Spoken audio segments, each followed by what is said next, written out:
우리는 예수 믿는 사람들이죠.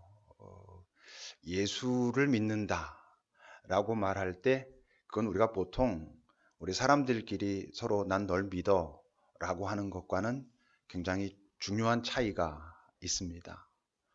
뭐 제가 만약에 안진수 형제를 믿는다라고 하면 뭐 저 사람이 가지고 있는 뭐 능력을 믿는다고 말할 수도 있고, 또는 저 사람은 약속을 지키는 사람이야 라는 것을 믿는다고 말할 수도 있고, 네가 오라 그래서 내가 널 믿어 이럴 수도 있고, 또는 너는 내 편이라는 걸 믿어 뭐 이럴 수도 있지만, 예수를 믿는다는 것은 그런 것이 포함되겠지만, 그것은 무엇으로부터 출발한 거냐면 당신이 하나님의 아들이라는 것을 제가 인정합니다 이런 뜻이죠. 그래서 당신이 나의 구원자가 되셨습니다, 나의 주님이라는 것을 제가 인정합니다 라고 할 때 우리는 예수를 믿는다라고 말하는 거죠. 그러니까 우리가 예수를 믿는다라고 말할 때 그냥 쉽게 할 수 있는 이야기가 아닌 겁니다. 아, 정말 그분이 하나님의 아들이신 것을 내가 인정하는지, 그래서 그분이 나의 구원자가 되셨다는 것을, 그리고 이젠 내 주님, 주인이라는 것을 제가 인정하는지, 그 검토가 있고 난 후에야 나는 예수를 믿는다라고 말할 수 있는 거죠. 예수를 믿는다는 말을 또 다른 말로 예수님이 우리에게 말씀하셨던 그 계명과 비교해서 말한다면, 예수를 믿는다는 말은 우리가 이제 예수님과 드디어 서로 사랑하는 관계가 되었다 이런 뜻입니다. 그분이 먼저 우리가 그분을 제대로 알지도 못할 때 사랑하셨고, 사랑하셨기 때문에 이 땅에 인간으로 오셨고, 인간의 삶이 무엇이라는 것을 우리에게 보여주셨고, 십자가와 부활을 통하여 우리를 구원해 내신 그분의 그 사랑을 이제 드디어 우리도 알게 되었고, 그래서 이제 나도 그분을 사랑하게 되었다. 이게 서로 사랑이라고 했죠. 그런 서로 사랑의 관계에 우리가 예수님과 들어갔다라고 말하는 것이 바로 예수를 믿는다라는 말이 담고 있는 뜻입니다. 근데 예수님은 이제 네가 나를 믿었느냐? 오케이. 앞으로 내가 너한테 잘해줄게. 이렇게 말씀하고 계시지 않아요. 적어도 겉으로는. 그럼 요한복음 14장 15절을 보면 뭐라고 말씀하셨습니까? 그래? 너희가 나를 정말 이제 사랑한다고? 나를 믿는다고? 그렇다면 내 계명을 지켜야 돼. 네가 나를 사랑한다는 그것이 진짜라고 하는 증거는 이젠 네가 내 계명을 지키느냐 아니냐, 지키려고 하느냐, 지키기 위해서 나름대로 애쓰고 그것이 되지 않을 때 정말 안타까워하고 또 새롭게 시도하고 그러느냐 하는 것이 네가 나를 정말 사랑하느냐라고 하는 것을 드러내게 될 거야 라고 말씀하셨다는 거죠. 다른 말로 하면 우리가 예수를 믿는다는 그것이 이제 나도 당신을 사랑합니다, 나의 주인이십니다라고 고백하는 것이라면, 네가 이제는 나를 믿는다면 이제부터 너에게는 나를 향한 순종과 헌신의 책무가 있어라고 말씀하신다는 거죠. 이 부분을 정확하게 하지 않으니까 우리가 어떻다고요? 예수를 믿고 이제 갈등한다니까요. 예수를 믿었으면 내 인생이 좀 술술 풀려갔으면 좋겠고, 내가 뜻하는 바대로 내가 그동안 갖고 싶었던 거, 되고 싶은 거, 지금 내가 갖고 있는 이 문제 때문에 아픈 거, 이게 그분의 능력으로 말미암아 다 해결되었으면 좋겠는데, 뭔가 그것은 되지 않고 뭔가 그분이 나에게 자꾸 뭔가를 요구하는 듯한 불편함이 우리에게 있단 말이죠. 예수 믿고 여러분, 이 땅에 우리가 살아있다는 건 이제는 예수님께서 이 땅에서 그토록 이루고자 하셨던 그 사역에 차출됐다는 것을 의미한다니까요.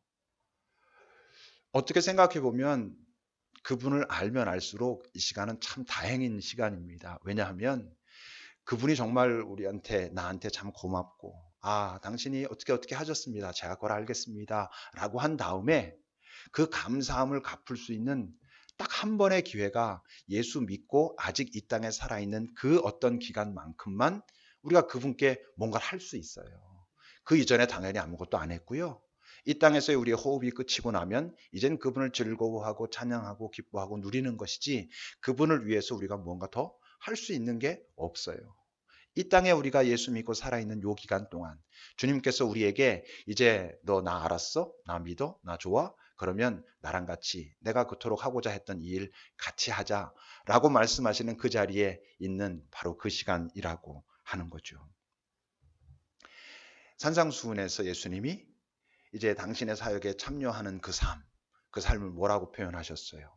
우리가 오늘 읽은 것처럼 이제 너희는 이 세상에서 소금으로 빛으로 그렇게 살아가라 라고 말씀하셨단 말이에요. 그게 당신을 믿고 다시 말해서 당신을 인정하고 당신을 주인으로 모셨다라고 말하는 사람들에게 이 땅에서 살기를 원하는 그런 삶의 모습이 소금이고 빛이라고 하는 거죠. 왜?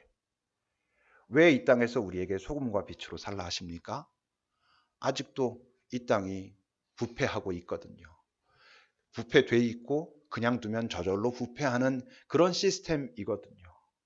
이 땅에 사람들이 많이 살지만 정말 사람답게 산다는 것이 무엇인지, 소위 사는 맛이 뭔지, 잘 사는 게 이런 거구나라는 것을 정말 누리면서 사는 사람들이 거의 없거든요. 이 세상은 여전히 어둡거든요. 그러니까 예수님이 이제 네가 나를 알고 새로운 눈을 뜨게 됐다면, 새로운 어떤 세상을 알게 되었다면 이제 너희들이 이 땅에서 소금으로 빛으로 살아내라 라고 말씀하고 계신 거지요. 지난주에도 잠깐 나누었지만 소금으로 살아가기 위해서 뭐가 필요하다 했습니까? 우선 본질적으로 소금으로 살려면 그 소금의 맛이 있어야죠. 그 짠 맛이 있어야, 소금의 맛이 있어야 소금으로 살아갈 수 있겠죠. 여러분, 그 맛을 잃어버리지 않으려면 우리가 어떻게 합니까? 여러분 아세요? 우리는요, 무언가에 물드는 사람들이에요.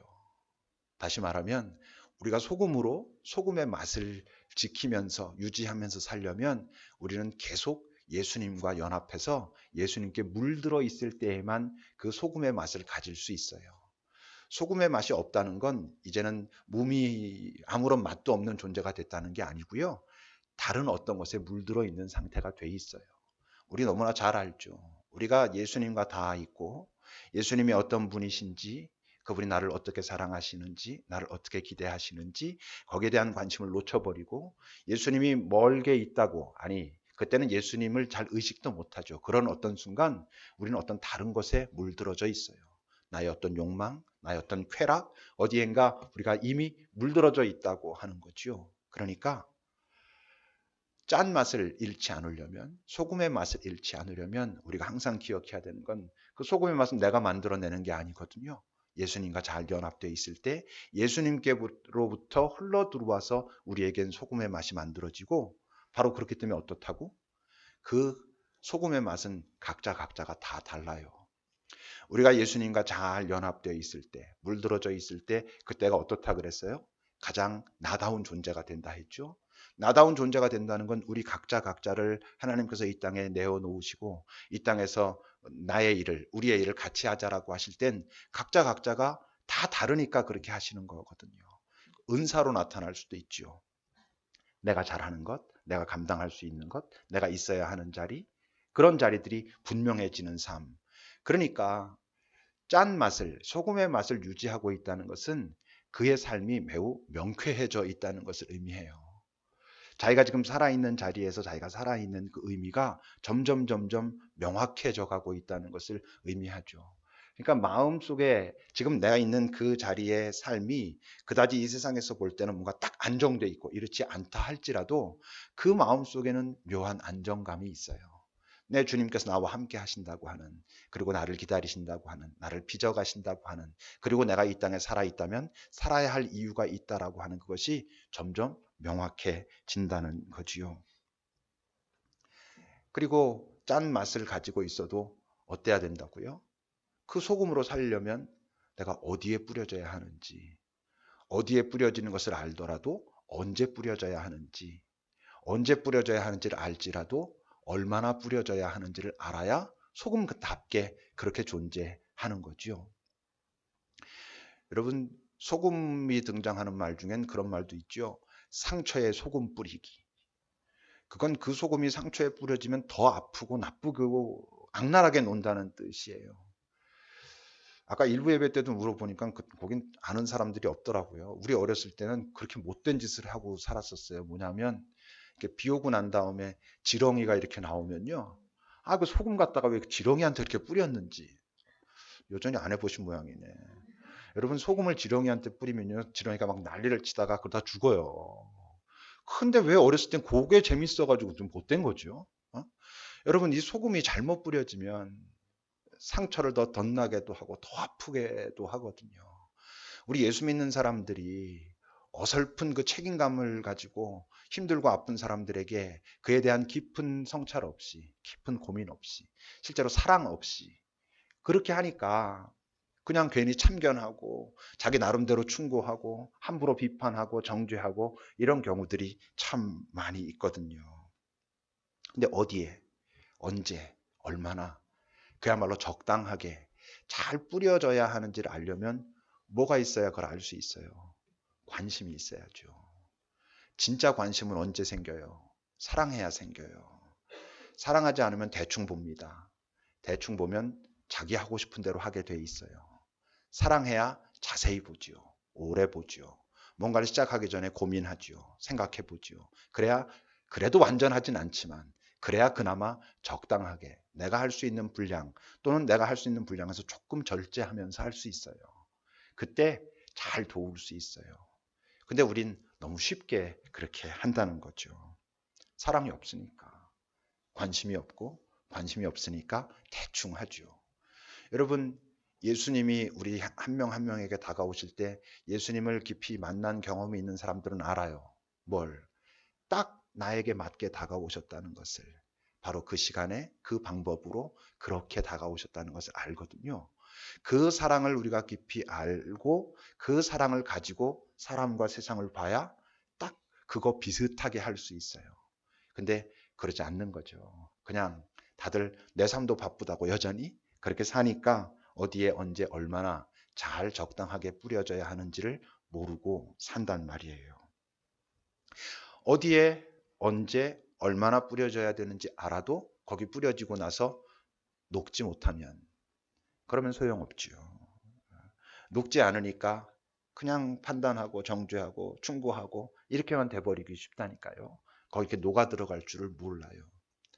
근데 녹아 들어간다라고 하면 없어진다고 생각하지만 실제로 녹는다는 뜻은 없어진다는 게 아니라 더불어 함께 있다는 거예요. 잘 물들인다는 거예요. 좋은 의미로. 우리가 예수님께 물들어졌듯이 나 있는 그 자리에서 예수님의 사랑으로 그곳을 물들어져 가게 한다는 거예요. 영화 미션 여러분들 많이들 보셨겠지만 그 신부들이 그 산지족에 들어가 가지고 그들과 녹아져 있는 거예요. 그냥 사는 것이죠. 아마 앞에 이제 그 선교 편지도 붙어 있을 텐데 그 유재정 목사님이라고 그분은 저랑 동기인데 나이는 저보다 한 10살 가까이 많으셔요. 한의원 하던 분인데 그분은 목사 안수를 받으면서 바로 인도네시아 그 아제 지역에 갔어요. 인도네시아 아제 지역은 인도네시아가 이슬람이 전체적으로 그 만연돼 있는데 거긴 아주 심각한 자리예요. 그래서 그분은 15년 동안 예수 믿으라는 소리를 단 한마디도 하지 않았어요. 그냥 아픈 사람들 침 놔줘요. 침 놔주고 그리고 그 침수를 배우겠다는 사람들 불러 모아서 침수를 가르치고 그다음에 그 침술이 필요한 곳에다 그 친구들을 파송하고 때마다 거기 다니면서 그들이 잘하고 있는지 보고 또 가르치고 이 작업을 지금 15년 동안 해오고 있어요. 그냥 그렇게 살고 있는 거예요. 이젠 사람들이 알죠. 이 사람이 예수 믿는 사람이다. 거긴 예수 믿으면 막 죽이고 이러거든요. 근데 죽이지 않아요. 고마워해요. 서로 말은 안 해도 서로 다 알아요. 이 사람이 지금 자기가 믿는 그 예수라고 하는 신, 그 야훼라고 하는 신의 사랑을 가지고 이렇게 왔구나라고 하고 그냥 그렇게 이젠 더불어 살아요. 그들이 뭐 예수 믿는다고 고백은 아직 입술로 하지 않을지 모르지만 그들은 알아요. 이 사람에게 우리가 조금씩 조금씩 물들어지고 있구나라는 걸 알고 있다는 것이죠. 그러면서 그 다음엔 이제 또 주님이 빛으로 살라 하셨어요. 왜 빛으로 살라 하시겠어요? 세상이 어두우니까. 그러니까 제대로 보지 못하거든요. 이 세상에 많은 문제가 있는데요. 그 많은 문제의 끝으로 들어가 가지고 결국 출발점에 가면 전부 문제의 이유는 단순해요. 뭐겠어요? 실체를 보지 못하고 있기 때문에 그런 거예요. 내가 뭔지 나 자신이 잘 몰라요. 그래서 나에게 많은 문제들이 발생해요. 내 옆에 이 사람들이 있는데 이 사람이 누군지 몰라요. 진짜 이 사람들이 어떤 의미를 갖고 있는 존재인지 모르니까 서로 경제하고 짓밟으면서 차이가 났을 때 내가 더 잘 살고 있어라고 말하고 싶어 하는 세상인 거예요. 이 세상에 많은 것들이 있는데 그 많은 것들이 다 제자리를 놓치고 있다고요. 왜? 사람들의 이 타락한 시각 때문에 사람들이 이 세상에 있는 많은 하나님의 피조물들의 실체를 보지 못하니까 그래요. 세상이 어떻게 돌아가는 건지 몰라요. 인생의 의미가 무엇인지 몰라요. 하나님이 누구인지 그러니까 당연히 몰라요. 그러니까 어떻겠어요? 정확하게 보지 못하고 있단 말이에요. 정확하게 보고 있지 못하니까 예수님은 그런 세상을 이 세상이 여전히 어둡다 그래요. 빛으로 그분이 오셨음에도 불구하고 그분조차 알아볼 수 없을 만큼 이 세상이 어둡다는 거예요. 그래서 그 빛인 예수님을 알게 된 사람들에게 이제 너희들이 이 세상에서 빛으로 존재해 보라고 말씀하시는 거지요. 14절 오늘 본문 14절을 보십시오. 예수님께서 그렇게 말씀하셨어요. 너희는 세상의 빛이다. 산 위에 있는 동네가 숨겨지지 못할 것이다. 그래요. 제가 이번에 그 스페인 쭉 걸었어요. 한 30일 넘게 걸었는데요. 30일 넘게 걸으면 한 30동네쯤에서 잠을 잤다는 얘기죠. 한 동네에서 한 동네로 갈 때 보통 2개, 3개 마을쯤은 이렇게 통과해요. 거긴 왜 통과하냐면 대부분 아주 작은 마을이어서 숙소나 이런 것들도 없어요. 근데 이렇게 숙소가 있는, 그래도 나름대로 규모가 있는 동네는요, 거의 대부분 높은 데 있어요. 산 위에 있어요.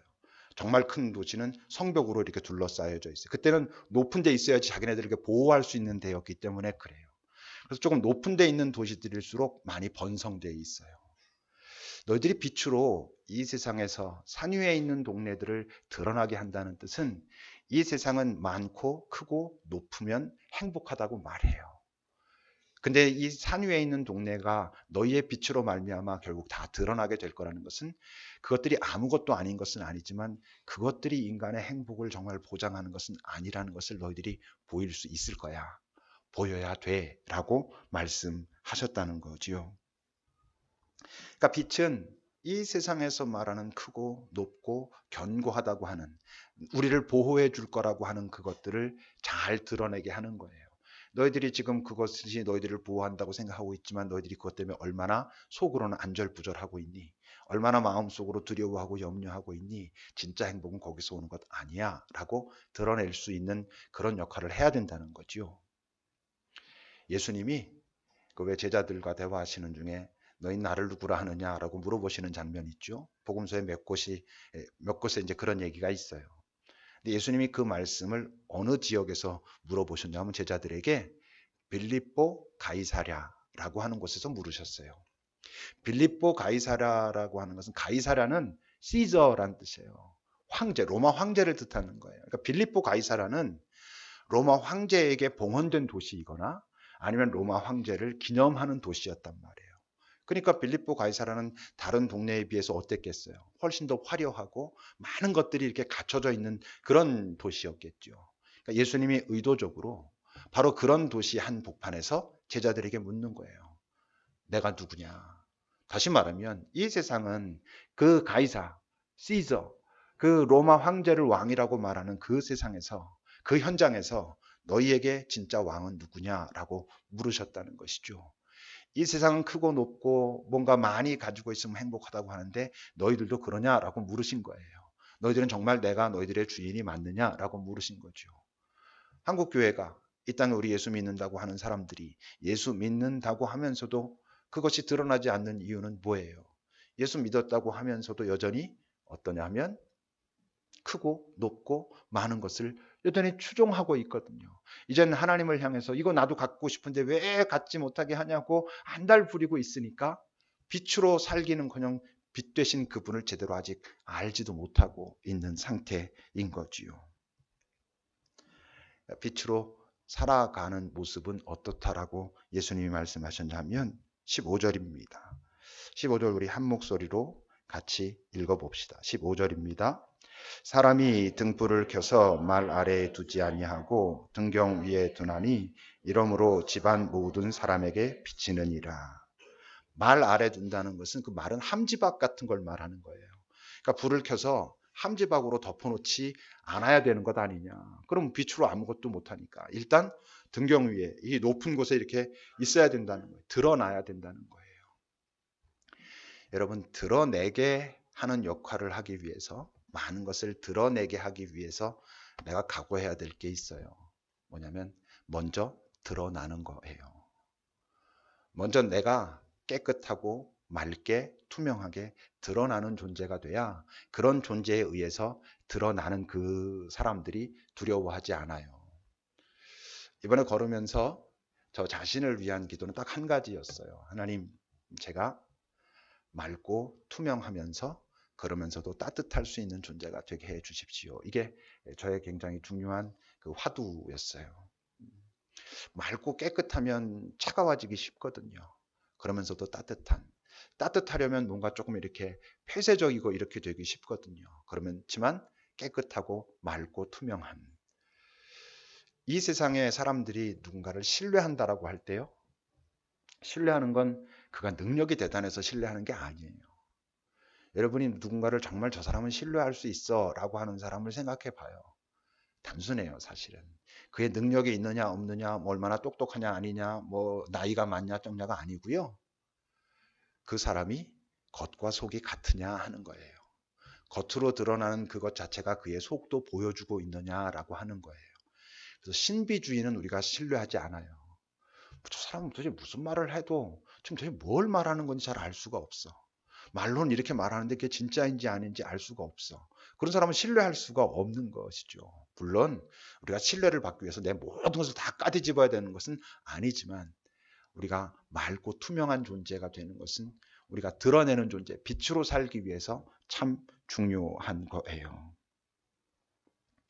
그러면서 예수님이 마지막으로 한 가지를 더 말씀하십니다. 16절입니다. 같이 읽어봅시다. 16절. 이같이 너희 빛이 사람 앞에 비치게 하여 그들로 너희 착한 행실을 보고 하늘에 계신 너희 아버지께 영광을 돌리게 하라. 착한 행실이에요, 결국. 착하게 살라는 거예요. 근데 이 착한 행실은 전제가 있어요. 조건이 있어요. 그래서 어떻게 되게? 하나님께 영광을 돌리게. 이 세상에 착한 행실은 많습니다. 착한 행실은 많은데 그 착한 행실이 결국 어떻게 되냐면 그 사람을 칭송하게 하는 착한 행실이 대부분인 것이죠. 그래서 사람들은 기꺼이 합니다. 뭐 큰 기업에서도 하고요. 큰 교회에서도 하고요. 그리고 정치인들도 하고요. 착한 행실들 많이 하죠. 왜? 내가 이렇게 착한 행실했어 라고 하기 위해서.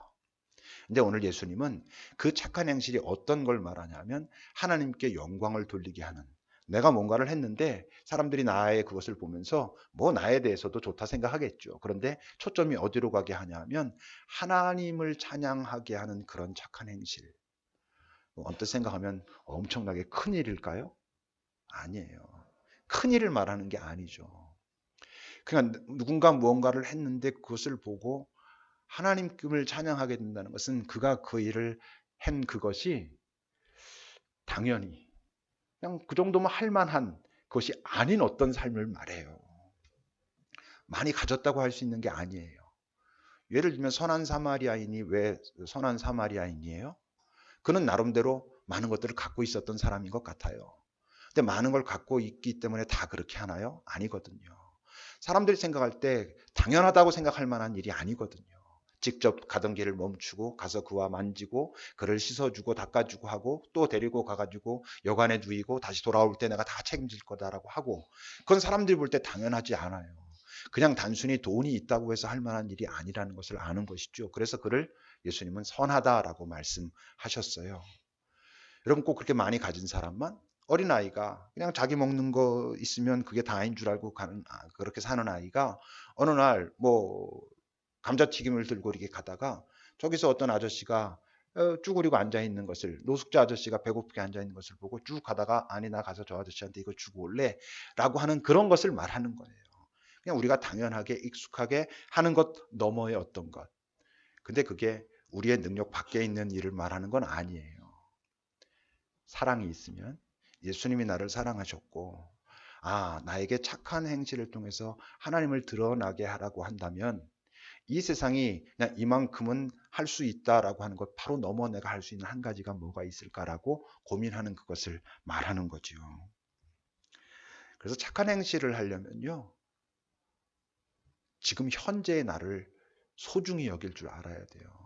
현재의 내가 참 쓸모 있는 존재일 거야 라는 것을 믿어야지 착한 행실을 할 수 있어요. 우린 내가 가진 것이 항상 부족하고 내가 착한 행실을 하기 위해서는 뭔가 좀 더 준비하고 난 아직은 착한 행실을 할 만한 존재가 되지 못했고 이렇게 생각하고 싶어 하죠. 왜? 그래야지 속이 편하니까. 스페인은 여러분 아시다시피 그 시에스타 이런 게 있어요. 낮잠을 자는 동네잖아요. 거기 어디 중간에 이제 이렇게 막 4시, 5시쯤 되면 마을에 도착하는데요. 딱 도착하면 정말 죽음의 도시 같아요. 아무도 보이지 않아요. 근데 그 사람들은 낮잠을 자는데 거기가 굉장히 그 해가 쨍쨍 내리쬐고 맑아요. 밤에 9시 넘어도 밝아요. 근데 우리가 9시쯤에는 자야지 그 다음날 새벽 5시 뭐 전에 일어나서 출발하고 이러거든요. 근데 그러다 보니까 그 나라는 단순히 이게 차광막에 커튼이 있는 게 아니라 우리나라 이렇게 셔터 내리듯이 창문 밖에 쭉 닫는 게 있어요. 닫으면 아예 안은 새카매요. 진짜 완전히 암흑. 여기 우린 이제는 여기 좀 빛이 있죠. 근데 뭐 저런 뭐 창고에 들어가 가지고 불을 끈 것처럼 아예 아무것도 보이지 않아요. 근데 열어놓고는 밝으니까 잘 수가 없고 닫아놓으면 아무것도 안 보이거든요. 그럼 중간에 화장실에도 갈라치면 얼마나 진짜 아무것도 안 보이니까 이렇게 왜 어두운 데 들어가도 조금 있으면 조금 이렇게 보이잖아요. 근데 이게 그것도 안 보여요. 근데도요 불 안 켜고 갈 수 있었어요. 어떻게 갈 수 있었는지 알아요? 휴대폰 충전기에 요만한 불빛 있잖아요. 왜 초록색이기도 하고 노란색이기도 한 충전되고 있습니다. 이렇게 보여주는 그 충전기 그 불빛이요. 불 안 켜고 어디에 부딪히지 않고 화장실에 갔다 올 수 있게 해줘요. 완전히 새까만 그 깜깜한 곳에서는요. 충전기 그 불빛 그거 하나가 내가 화장실 갔다 오고 우리 정만영 신부가 화장실 갔다 오고 서로 불 안 켜고 방해 안 하고 갈 수 있도록 해준다고요. 그것도 소중한 것이죠. 그러니까 우리가 지금 가지고 있는 그 어떤 것을 가지고 착한 행실을 살 수 있어요. 착한 행실을 살기 위해서 뭔가 다른 것을 대단한 것을 더 해야 되는 것이 아니고 지금 우리가 있는 그 자리에서 내가 가지고 있는 그것으로 잘 돌아보면 나의 그 휴대폰 충전기의 불빛 같은 작은 불빛이라 할지라도 필요로 하는 곳이 있어요. 그 삶을 살면 사람들이 놀라는 거예요. 어떻게 너는 그것 가지고 사람들을 도울 수 있니? 그리고 그 도움이 저에겐 얼마나 그렇게 딱 필요한 순간에 도울 수 있니? 이러는 거예요. 그때 그들이 나를 통해서 하나님을 봐요. 그러니까 세상의 빛으로 산다는 것은 엄청난 크기의 헤드라이트가 되라는 게 아니에요. 지금 너의 존재 자체로 이미 너는 빛이고 그 빛이 비춰질 만한 곳이 네 주변에 있어라는 거지요. 가까운 곳에서부터 하는 거예요. 할 수 있는 것을 하는 거예요. 그럼 어떻게 되게요? 성장해요. 요한복음 14장 21절을 보세요, 여러분. 같이 읽어봅시다. 14장 21절입니다. 나의 계명을 지키는 자라야 나를 사랑하는 자니 나를 사랑하는 자는 내 아버지께 사랑을 받을 것이요 나도 그를 사랑하여 그에게 나를 나타내리라. 나의 계명을 지키는 자라고 하면 엄청나게 커 보이지만 아까 말한 대로 휴대폰 충전기 그 조그만 불빛 같은 거라도 할 수 있어요. 근데 그렇게 하는 자에게 어떻게 하신다고? 아버지께 사랑을 받게 할 것이고 받을 것이고 나도 그를 사랑해서 그에게 나를 나타내리라 하셨어요. 여러분, 내가 휴대폰 충전기의 불빛 같은 불빛으로 그것이 필요한 곳에 있었을 때 주님이 나에게 당신을 계시하신대요. 다시 말하면 정말 하나님 당신이 살아계시고 나의 이 삶을 기뻐하시고 그리고 이 삶을 살 수 있도록 인도하셨습니다라고 한다는 거예요. 그게 뭐예요? 심령의 가난이잖아요. 하나님이 정말 살아계시구나. 나를 알고 계시구나. 그러니까 팔복이 시작되는 거예요.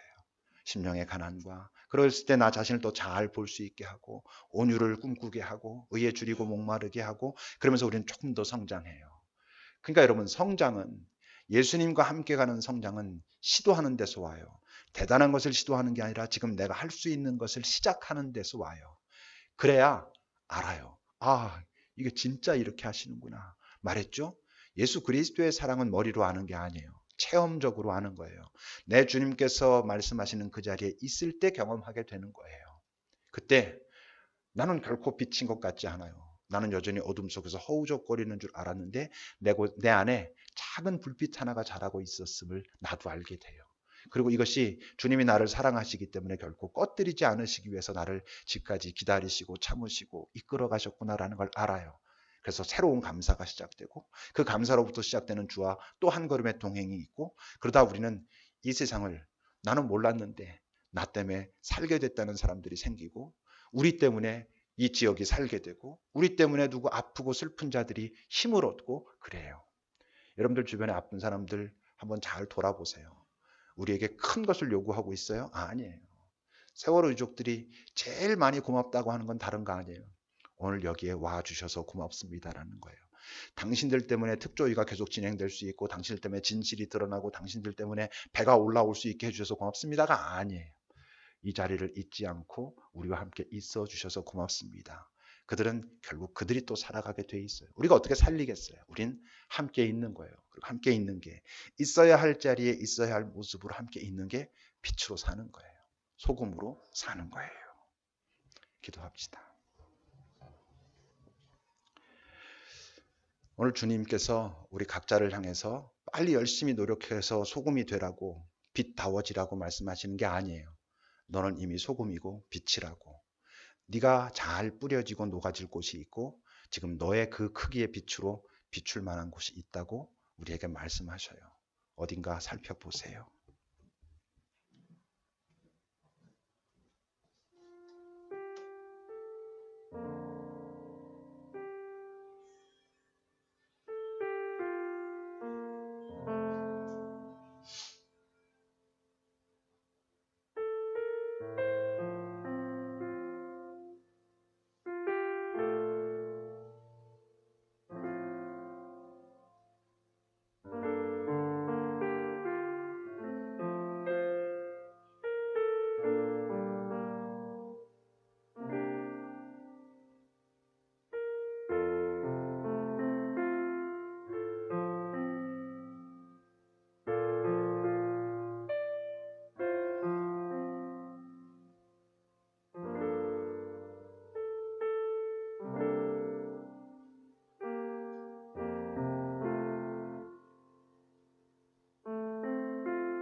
주님께서 우리를 사용하신다 하실 땐 쓰다가 망가지면 버리는 망치처럼 그런 도구로가 아니라 함께 있자고, 함께 더 즐거워하고 사랑을 나누자라고 말씀하고 계시다는 것을, 실제로 주께서 우리에게 소금과 빛으로 살아보라고 하실 땐 바로 그 삶 속에 이 땅에서 정말 사는 맛이 있기에, 이 땅에서도 하나님 나라를 산다는 게 소금으로 빛으로 살고자 하는 것이구나 라는 것을 알 수 있기에 그렇게 말씀하신다는 것을 기억하게 하옵소서.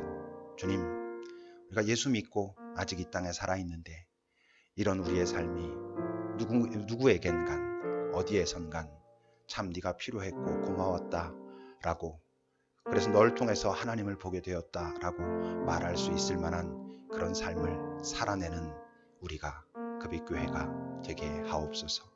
예수님의 이름으로 기도합니다.